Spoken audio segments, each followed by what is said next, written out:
મધ્યપ્રદેશના ભાગોમાં ભારે વરસાદ થતાં નર્મદાના જળસ્તરમાં વધારો થઈ શકે અને ડેમની નર્મદા સરદાર સરોવર ડેમની ઊંચાઈમાં પણ વધારો થઈ શકવાની શક્યતા રહેશે.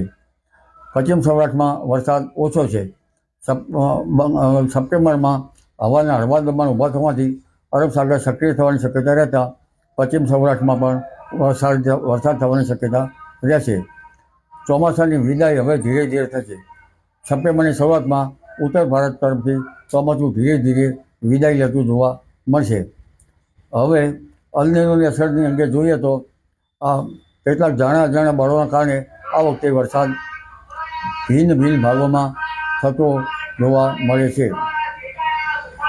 અલ નીનોની અસર ઓગસ્ટથી સપ્ટેમ્બર માસમાં ઘાતક સ્થિતિ અનુભવાઈ શકશે. એટલે અલ નીનોની અસર વચ્ચે પણ ઇન્ડિયન ઓશન ડાયપોલ સાનુકૂળ રહેતા વરસાદ થવાની શક્યતા રહે છે.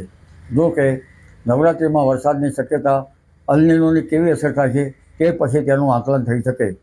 10મી ઓક્ટોબર બાદ પણ ક્યાંક વરસાદી ઝાપટા પડવાની શક્યતા રહેશે. પરંતુ નવરાત્રિનું આકલન કરવું અત્યારે કવેરાનું છે. ત્યાંનું તો જ્યારે અલ નીનોની અસર કેવી છે તે જ પછી નવરાત્રિનું આકલન થઈ શકે.